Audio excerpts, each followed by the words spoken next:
69,000 शिक्षक भर्ती में आरक्षण मामले को लेकर अभ्यर्थियों ने खूब धरना प्रदर्शन किया, लेकिन हल न निकला।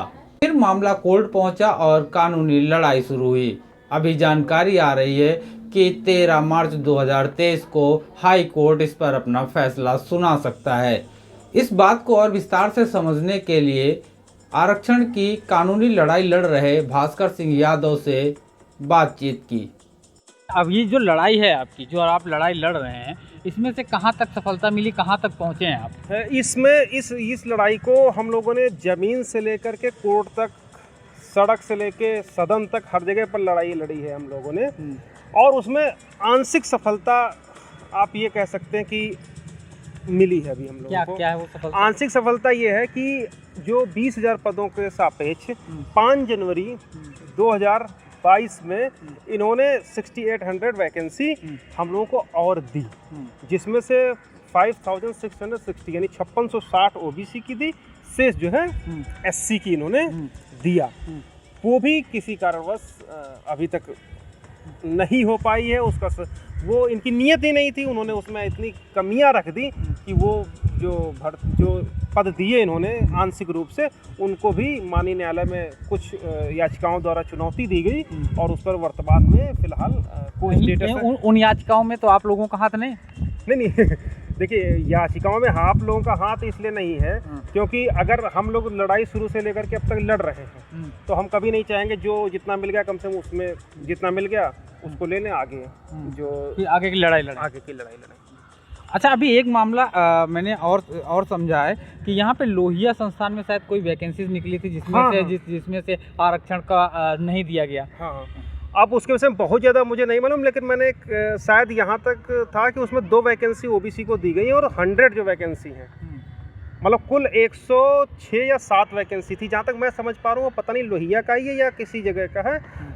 उसमें शायद मैं अगर होगा तो मैं देख लूँगा, तो उसमें 2 वैकेंसी एससी को दी, ओबीसी को दी हैं और बाकी 3 या 4 एससी को दी हैं। बाकी 100 जो है वो जनरल कह करके भर्ती के अलावा भी हर भर्ती में कैसे? हर भर्ती में अभी लेटेस्ट मैं आपको बता दूं, चिकित्सा अधिकारियों की भर्ती थी, उसमें ओबीसी की लगभग 57-58 पद होने चाहिए थे, लेकिन वहां पर केवल 12 पद उन्होंने दिए हैं। कौन से विभाग का है? चिकित्सा विभाग का है। चिकित्सा नहीं, कौन सा संस्थान था? अब संस्थान तो मुझे इतना नहीं मालूम है, लेकिन मेरे पास उसका जो गवर्नमेंट ऑर्डर है वो रखा हुआ है, उससे मैं आपको एग्जैक्ट बता दूंगा। लेकिन मेरा यहाँ पर कहने का उद्देश्य ये था कि जितनी भी भर्तियाँ निकली हैं, कोई भी भर्ती ऐसी नहीं निकली है जो पूरी तरीके से फेयर हो, लेकिन चूँकि कम पदों पर भर्तियां अन्य विभागों में निकलती हैं। बेसिक शिक्षा विभाग एक बहुत बड़ा विभाग है उत्तर प्रदेश का, लाखों बच्चे पढ़ते हैं और उसी के परसुआंस में 30:1 पर यानी 30 बच्चों पर 1 शिक्षक की आवश्यकता होती है। तो बेसिक शिक्षा विभाग में जो शिक्षक भर्ती होती है वो काफ़ी बड़े पदों पर होती है। तो अन्य विभागों में कभी 100 वैकेंसी निकली, कहीं 200 वैकेंसी निकली, 50 निकली, 100 निकली। तो उसमें क्या हुआ कि कुछ 10-20 पद हटा करके विशेष वर्ग को दे दिया गया। तो उनमें जो सरकार के खिलाफ प्रतिरोध करने वाले लोगों की संख्या हुई या विरोध करने वाले लोगों की संख्या हुई या सरकार के अगेंस्ट लड़ने वाले लोगों की संख्या हुई, वो लिमिटेड होती है। तो कम से कम लोग इतनी बड़ी तानाशाह सरकार के सामने नहीं लड़ सकते हैं। इसी धोखे में आकर के जब 69,000 भर्ती आई उत्तर प्रदेश में, तो उसमें इन्होंने 19,588 एग्जैक्ट आंकड़ा है, उसमें लगभग 20,000 ओबीसी एससी पदों को वर्ग विशेष को दे दिया। अब यही समझना है कि कैसे वर्ग विशेष को दिया। मैं आपको बताता हूँ। वर्ग विशेष को ऐसे दिया, सपोज दैट आप मान लीजिए कि सपोज दैट क्या जो बेसिक शिक्षा विभाग का गाइडलाइन है उसके हिसाब से क्या होता है कि कट ऑफ डिक्लेयर करी जाती है। उस कट ऑफ को वो अनरिजर्व कट ऑफ कही जाती है। उस अनरिजर्व कट ऑफ के तक जितना भी बच्चा होगा, जितना भी कैंडिडेट्स होंगे, उन सबों को ओपन कैटेगरी में भेज दिया जाता है। और वो चाहे ओबीसी से रिलेटेड हो, एससी से रिलेटेड हो, यानी उनको उसको जनरल कैटेगरी में कर दिया। आम बात में जनरल कैटेगरी नहीं कह सकते हैं उसको जो व्याख्या की गई माननीय सर्वोच्च न्यायालय के द्वारा और उत्तर प्रदेश सरकार के द्वारा स्वयं, वो जनरल कैटेगरी नहीं है। जनरल कोई कैटेगरी नहीं है, वो ओपन कैटेगरी है। ओपन कैटेगरी में उसमें वो खुली प्रतिस्पर्धा से। अच्छा, हम यहाँ पे एक चीज़ और समझना चाहेंगे, क्योंकि आम आदमी को ये चीज़ नहीं मालूम होती, जनरल कैटेगरी और ओपन कैटेगरी में डिफरेंस क्या है? देखिए, हम उसको सामान्य बोलचाल में कहते हैं कि ये सामान्य या जनरल कैंडिडेट्स हैं। दरअसल जनरल कैंडिडेट या जनरल वैकेंसी कोई नहीं होती है। वो जिसको हम ओपन कैटेगरी कहते हैं उसी को अपनी बोलचाल की भाषा में जनरल कहा जाता है। लेकिन जनरल कोई कैटेगरी नहीं है, क्योंकि अगर कैटेगरी वो हो जाएगी तो उसमें सामान्य वर्ग के अभ्यर्थी ही जाने चाहिए, फिर उसमें ओबीसी SC ST के थोड़ी ना जाएंगे। तो फिर जो रिजर्वेशन हुआ, जो आरक्षण हुआ, तो वो तो ओबीसी का अलग होगा, जनरल का अलग होगा, और जनरल का भी आरक्षण हो गया। तो वो उसको हम जनरल कहना उचित नहीं है, उसको जो कहा जाता है उसको ओपन कैटेगरी का कहा जाता है। तो ओपन कैटेगरी का एकमात्र आधार होता है कि जो भी उसमें फाइट कर पाएगा, जिसका गुणांक ज़्यादा होगा, वो सारे के सारे ओपन कैटेगरी में चले जाएंगे, चाहे मेरिट पे। हाँ, मेरिट बेस्ड, वो चाहे ओबीसी के हों, चाहे SC के हों, चाहे ST के हैं। जब वो सारी सीटें फिल हो जाएंगी, पूरी भर जाएंगी, उसके बाद जो है वो, जब मान लिया 100 वैकेंसी थी तो 50% पर ओपन कैटेगरी के लिए सीटें रहती हैं, 50%, ठीक है। उसके बाद 27% ओबीसी को मिलता है। यानी ओपन कैटेगरी फिल होने के बाद आरक्षण लागू होता है। करेक्ट। और इन लोगों ने आरक्षण पहले लागू कर दिया, ओपन कैटेगरी फिल करने में ही आरक्षण दे दिया। नहीं, ऐसा नहीं किया है। उसमें इन्होंने बड़ी चालाकी से क्या किया है, इन्होंने क्या किया, जैसे अब मान लिया मेरा गुणांक है 70 और ओपन कैटेगरी की कट ऑफ उन्होंने फिक्स कर दी कि इसकी कट ऑफ 67.11 है। तो अगर मैं 70 कट ऑफ का हूँ और ओबीसी कैटेगरी का व्यक्ति हूँ, तो मेरा 100% ये राइट है कि हमको जो कंसीडर किया जाएगा वो ओबीसी की 27% सीटों के सापेक्ष नहीं कंसीडर किया जाएगा, ओपन कैटेगरी में कंसीडर किया जाएगा। इन्होंने क्या किया है कि हमको ओपन कैटेगरी में भेजा ही नहीं, हमको 27% में शिफ्ट कर दिया। तो जो अब जब हमको कैटेगरी में ही रख लेंगे, तो जो ओबीसी का कम गुणांक वाला बच्चा होगा वो ऊपर आ ही नहीं पाएगा, उसको रिजर्वेशन मिलेगा ही नहीं, रिजर्वेशन बेनिफिट खत्म। तो जब तक हम ओपन कैटेगरी में नहीं शिफ्ट होंगे, तब तक ओबीसी की या SC की सीट खाली नहीं होगी। जब तक खाली नहीं होगी तो जो कम गुणांक वाला है उसको आरक्षण का लाभ मिलेगा ही नहीं। यानी यूँ कहें कि जो ओबीसी की काबिलियत थी फाइट की, हाँ। वो ओपन पे फाइट कर रही थी, उसको उस फाइटर को, यानी उस जो मेरिट व्यक्ति को उठा के कोटे में डाल दिया। करेक्ट। अब इसको कैसे किया है मैं आपको बताता हूँ। एग्जैक्ट आंकड़ा है 69,000 का, क्योंकि यहाँ पर इन्होंने क्या किया, ये अक्सर होता ना कि जब आप थोड़ा थोड़ा किसी के अधिकारों का हनन करते रहो और उसके बाद क्या होता है, वो नहीं बोल रहा, तो ये सोचते कि अब इसको ख़त्म ही कर दो। तो इस सरकार ने क्या किया कि ओबीसी और SC के जो बच्चे हैं, अन्य भर्तियों में चाहे 68,500 हुई थी उनमें नहीं बोले, अन्य छोटी छोटी भर्तियां हुई उनमें इन्होंने पूरी तरीके से जो रिजर्वेशन है उसको एक तरीके से जो भारतीय संविधान की द्वारा प्रदत्त है हम लोगों को, उसकी धज्जियां उड़ा दी। वही खेल इन्होंने 69,000 में करने का प्रयास किया, लेकिन यहाँ पर उन्होंने ना केवल रिजर्वेशन पूरे तरह ख़त्म करने का कार्य किया, तो इसमें क्या किया कि जो 28,988 कैंडिडेट उन केवल ओबीसी के, इन कैंडिडेट्स का जो कट ऑफ था या मेरिट थी, वो अनरिजर्व कट ऑफ जो इन्होंने 67.11 डिक्लेयर करी है उससे ऊपर है। और इसमें से उन्होंने 15,000 कैंडिडेट को कैटेगरी में ही शिफ्ट कर दिया है और बाकी कैंडिडेट को कुछ को ओवरलैप करके ओपन कैटेगरी में ले गए, लेकिन बाकी को दबा दिया। तो जब दबा दिया तो वो जो कैंडिडेट अनरिजर्व कैटेगरी में जाने चाहिए थी, ओपन कैटेगरी में जाने चाहिए थे, वो गए नहीं। जब वो गए नहीं तो हम लोग अपनी कैटेगरी में शिफ्ट रहे। तो जो हमारा आरक्षण का लाभ लेने वाला जो हमारा भाई था या बहन थी, जो जिसका गुणांक कम था, तो उसको ओबीसी का या SC के आरक्षण का लाभ मिला ही नहीं और वो चयन से वंचित हो गया। क्या आउटसोर्सिंग में भी आरक्षण लागू होता है? देखिए, ये तो जो अथॉरिटी है, अब आपने बहुत अच्छा प्रश्न किया। आउटसोर्सिंग चूँकि संविदा बेस्ड होती है, तो जो हमारा कॉन्स्टिट्यूशन है, जो संविधान है, वो हमें हर जगह रिजर्वेशन का राइट देता है। रिजर्वेशन कोई खैरात नहीं है, रिजर्वेशन कोई नौकरी प्राप्त करने का कोई ऐसी चीज़ नहीं है कि नौकरी के लिए रिजर्वेशन लिया जाए।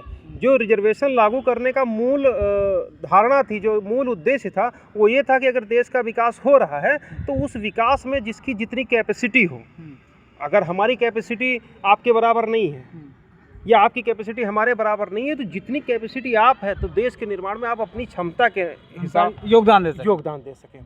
तो उस समय दशकों से जो लोग पिछड़े थे एजुकेशन में, मतलब सामाजिक स्तर से उनका काफ़ी खराब था, या शिक्षा में वो लोग काफ़ी पीछे थे, तो इतनी जल्दी उनको समाज की मुख्य धारा में नहीं लाया जा सकता है, इसलिए उनको रिजर्वेशन दिया गया कि भाई जितनी इनकी कैपेसिटी, उस कैपेसिटी के अनुसार इस देश के निर्माण में भाग देंगे। हम ये समझना चाह रहे थे कि जो आउटसोर्सिंग हाँ, मैं उसी पर आ रहा हूँ। अब आउटसोर्सिंग वाला, तो अगर समाज की मुख्य धारा में लाना ही रिजर्वेशन की मूल धारणा थी, आरक्षण इसीलिए लागू हुआ था, तो फिर चाहे वो आउटसोर्सिंग में होना चाहिए या जो सरकार के अंडर में आते हैं उन सब में आरक्षण लागू होना चाहिए। लेकिन ये लोग आउटसोर्सिंग में उस चीज़ को लागू नहीं कर रहे हैं, और इसके पीछे जो सबसे बड़ी दुर्भावना है, जो सबसे बड़ा द्वेष है दलित पिछड़ों से, इसी वजह से ये सारी जो आउटसोर्सिंग से कर रहे हैं। क्योंकि आउटसोर्सिंग में रिजर्वेशन लागू नहीं रहेगा तो जिन कैंडिडेट्स को ये भरना चाहेंगे उन्हीं को भर लेंगे, और जो आप बड़ा आरोप लगा रहे हैं, ये बहुत बड़ा आरोप है कि यानी कि सिर्फ एक व्यक्ति विशेष या समुदाय विशेष के लोगों को भरने के लिए आउटसोर्सिंग की जा रही है। करेक्ट, मैं ये आरोप नहीं लगा रहा हूँ। मैं क्या कर रहा हूँ, मैं देखिए जो आप संविधान, मैंने आपको बताया ना कि जब बहस हो रही थी संविधान सभा की, उस सभा में ये जब पंत जी ने कहा था अम्बेडकर जी से कि अगर आप रिजर्वेशन लागू, ये मेरे शब्द नहीं, ये आप अगर बहुत अच्छे पत्रकार हैं, आपको ज्ञान होगा, तो उसमें कहा गया ये कि अगर रिजर्वेशन दे दिया गया तो इससे अयोग्य लोग सरकारी नौकरियों में आ जाएंगे और देश हमारा पिछड़ जाएगा। तो कहीं देश जितना पिछड़ा है उसको ध्यान में रखते हुए कोई व्यक्ति है, अगर हमारी कैपेसिटी 10 किलो उठाने की है तो मैं 10 किलो उठाऊंगा, अगर हमारी कैपेसिटी 2 किलो उठाने की है तो 2 किलो उठाऊंगा। तो वही उन्होंने कहा था कि समाज और देश का अब निर्माण होना शुरू हुआ, हमारा जो देश है वो आगे बढ़ना शुरू हुआ है, तो उस देश के निर्माण में सबकी भागीदारी सुनिश्चित होनी चाहिए, किसी वर्ग विशेष की सुनिश्चित नहीं होनी चाहिए। हमने आउटसोर्सिंग के मामले में जहाँ तक हमने जाना है, इसमें से एक कॉन्स्टिट्यूशन जो बना है, जो संवैधानिक रूप से जो चीज़ें कहते हैं कि लोग नियमावली में ये है कि 45 डेज़ के ऊपर की अगर भर्ती है तो उसमें आरक्षण व्यवस्था लागू की जाती है। क्या है, देखिए ये तो वही मैं बता रहा हूँ कि केवल आंशिक रूप से जिनको आप 2-3 दिन जिसको डेली वेजेस कहते हैं, डेली वेजेस, अब तो दोनों जगह डेली वेजेस ही उन्होंने कर दिया। जो संविदा गाइडलाइन है वो 11 महीने की है, लेकिन अब उन्होंने क्या किया है, बड़ी चतुराई से उस संविदा अवधि को डेली वेजेस पर कर दिया है कि आप सिर्फ आज के एम्प्लॉय हो, कल के नहीं हो। आप आज के एम्प्लॉय हो तो आप रिजर्वेशन मांग ही नहीं सकते हो।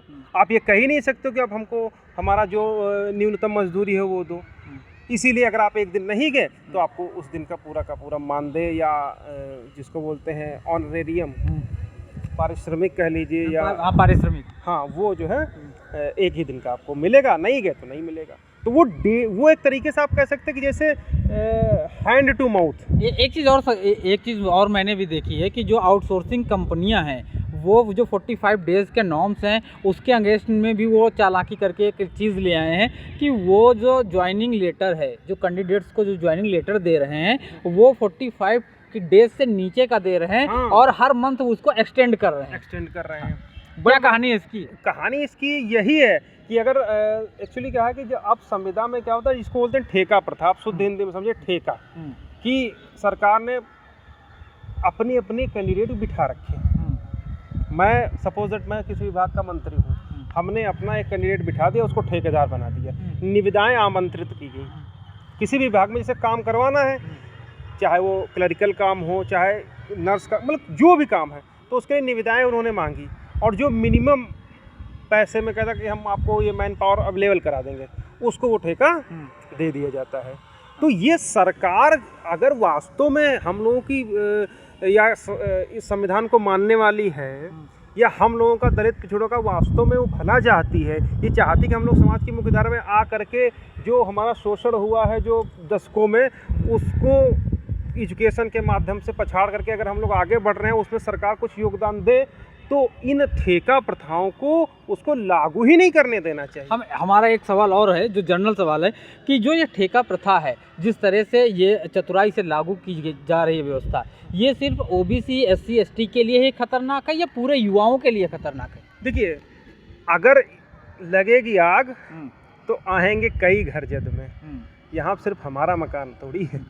कहने का मतलब है कि इसका उद्देश्य भले किसी वर्ग विशेष को नुकसान पहुंचाने का हो, लेकिन इसकी जद में जितने भी मेहनत कश और दिन रात पढ़ाई करके बंद कमरों में 12-12, 16-16 घंटे पढ़ाई करने वाले हमारे किसी भी वर्ग के अभ्यर्थी रहे हो, चाहे वो सामान्य वर्ग के अभ्यर्थी हों, चाहे ओबीसी के हों, चाहे एससी के हों, सबका नुकसान होगा।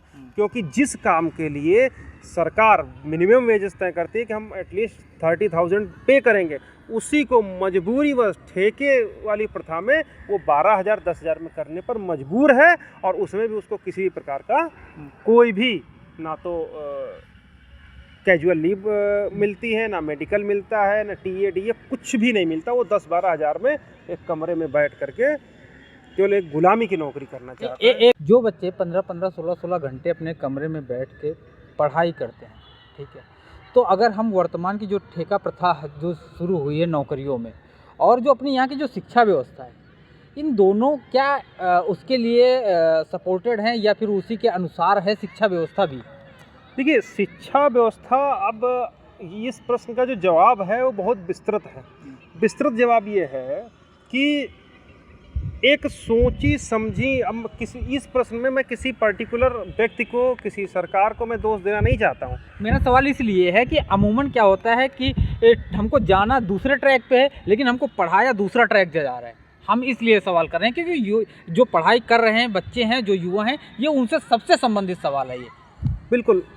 देखिए, सबसे बड़ी बात जो इस समय है कि जो हमारा एजुकेशन सिस्टम था, जो पहले था और जो अब था, उसमें आप देख लीजिए ज़मीन आसमान का अंतर आ रहा है। उसके कारण लोगों की, जो बच्चों की जो कैपेसिटी होनी चाहिए थी, जो क्षमता होनी चाहिए थी, वो क्षमता high school, inter, graduation level पर पूरी तरीके से ख़त्म कर दी जा रही है। अब जब वो उस लायक बचेंगे ही नहीं, तो ठेका प्रथा का विरोध करना, सरकारी नौकरी के लिए प्रयास करना शायद उसके लिए नाकाफ़ी रहेगा कि वो एक तरफ सरकार से विरोध लें, क्योंकि फिर वो यही मान के चलेगा कि चलो जो मिल गया 10,000 मिल गया, 10,000 ले लो, 5,000 ले लो, 5,000 मिल गया तो 5,000 ले लो। अच्छा, आरक्षण का जो आप लोगों का कदम है, जो आप लोग कह रहे हैं कि आंशिक सफलता मिली थी, लेकिन अभी भी सरकार उसको इम्प्लीमेंट नहीं कर पाई, तो आगे का कदम क्या होगा जिससे कि आप अपना जो आरक्षण की लड़ाई है उसको प्राप्त कर सकें? देखिए, ये लड़ाई जो हम लोग लड़ रहे हैं, ये पूरे सिस्टम के खिलाफ है। पूरी एक जो लोग हम लोगों को ख़त्म करने पर तुले हैं, हमारी आने वाली जनरेशन को पुराने ढर्रे पर ले जाने का कुत्सित प्रयास कर रहे हैं, उस सिस्टम के खिलाफ है। और वो कितना खतरनाक है उसका अंदाज़ा मैं आपको बता देता हूँ। ये मतलब मेरा सिर्फ वो बात है कि 2000 विचार है 19, 20, 21 3 साल, 20 में तो जब हम लोग आंदोलन भी किए, कोविड में, मैं आपको बताऊं, यहाँ आप हजरतगंज चले जाइए, हाई कोर्ट चले जाइए, कहीं भी मैं देखता हूँ केवल हम लोग दिखते थे, कोई दूसरा फल वाला तक नहीं दिखता था। उस दौर में हम लोगों ने यहाँ पर आंदोलन भी किया, मुकदमा भी लड़ा, सारी चीज़ किए, जाड़ा गर्मी बरसात, मतलब सब कुछ पीठ पर गिरा, पुलिस की लाठियाँ भी गिरी, सब कुछ किया। उसके बाद जो ये लिस्ट आई, वो भी चूँकि नीयत साफ नहीं थी सरकार की, वो भी फंस गई। और अभी 8 दिसंबर को माननीय उच्च न्यायालय में हम लोगों की 8 दिसंबर तक मैराथन सुनवाई हुई। पूरा 2-2 बजे से लेकर के 5-5 बजे तक हुई सुनवाई, घंटों, दिन, हफ्तों मतलब सुनवाई हुई। उसके बाद 8 दिसंबर को जजमेंट रिजर्व कर लिया गया कि इसको हम जो है प्रोनाउंस करेंगे 2-4 दिन 10 दिन बाद। और आज की डेट में 3 महीने हो गए, अभी माननीय उच्च न्यायालय का डिसीजन नहीं आया। तो इससे आप अंदाज़ा लगा लीजिए कि हमारी लड़ाई किनसे है और कितनी ताकत से, किस बूते से हम लोगों ने अपने अधिकारों को हनन करने वाले लोगों के खिलाफ लड़ाई लड़ी। आप बार बार कह रहे हैं नियत नियत नियत, जबकि भाजपा सरकार जो है वर्तमान में वो कहती है कि हमारी नियत साफ है। नियत बिल्कुल साफ़ है। अभी आप पूछ रहे थे ना कि कहीं पर वैकेंसी अन्य आई हैं, उसमें भी क्या आरक्षण का घोटाला हुआ है, नहीं हुआ है। तो अभी मैं मोबाइल एकदम से ऑन किया तो मुझे दिख गया, ये जो खबर है ये Indian institute of management Lucknow की ही है, प्रबंध नगर IIM रोड लखनऊ। ये भारतीय प्रबंध संस्थान लखनऊ की है। मिस्टर काली शंकर जी ने इसको सूचना दी है। इसमें नंबर ऑफ़ वैकेंसीज अगर आप देखिए 83 थी, और नंबर ऑफ वैकेंसी 83 थी। ओबीसी को 2 सीटें मिली हैं और एससी को 1 सीट दी गई है, जनरल को 80 सीटें दी हैं। ये आपके सामने मैं इसलिए दिखा रहा हूँ। तो अब केवल अगर मैं आरोप लगा रहा होता केवल इस भर्ती का, क्योंकि मैं इस भर्ती का अभ्यर्थी भी हूँ, तो शायद आपको लगे कि अपने निजी हित के लिए सरकार को करे, लेकिन मैं इस भर्ती का अभ्यर्थी नहीं हूँ। लेकिन मैं आप अगर कहेंगे तो ये मैं दे दूंगा। इसमें साफ साफ देखिए, जनरल 80 सीट लिखी है, ओबीसी 2 और एससी 1। ठीक है, तो अब मिनिमम जो हमको लोगों को मिलना चाहिए था 27%, तो आप जोड़ लीजिए कि कितनी मिलेगी। क्या वास्तव में 2 सीटें ओबीसी को मिलेंगी, एससी को 1 सीट और एसटी की 1 भी सीट नहीं है? तो नियत कितनी सरकार की साफ है। हो सकता है कि एसटी का कैंडिडेट है उस लायक न रहा हो। एसटी का कैंडिडेट अगर नहीं हो लायक होगा तो ST seat should be converted into SC. अगर एसटी का योग्य भर्ती नहीं मिलता है तो वो सीटें एससी कैटेगरी में। एससी के भी 2 ही मिले हो तो? एससी के 2 इसलिए नहीं मिल सकते हैं क्योंकि जिन पदों पर ये आवेदन मांगा गया था, जितनी बेरोजगारी है, जो युवा 10,000 8,000 में ठेका और संविदा में गुलामी करने के लिए तैयार है, क्या उसमें आप ये मानते हैं कि अभ्यर्थी एलिजिबल नहीं है? आप सुन रहे थे भास्कर जी को। इनका साफ कहना है कि जो उत्तर प्रदेश की सरकार है उसकी जो नियति है वो नियति साफ नहीं है। उसी के अकॉर्डिंग वो आरक्षण को दबाने का प्रयास कर रही है और आरक्षण दबे इसके लिए ही वो आउटसोर्सिंग को ज़्यादा बढ़ावा दे रही है। हालांकि आउटसोर्सिंग को बढ़ावा देने के पीछे सरकार का कुछ और ही लॉजिक होता है। कैमरा पर्सन आंसू के साथ Shiv Saini, mirror post, Lucknow. Like और सब्सक्राइब करें मिरर पोस्ट।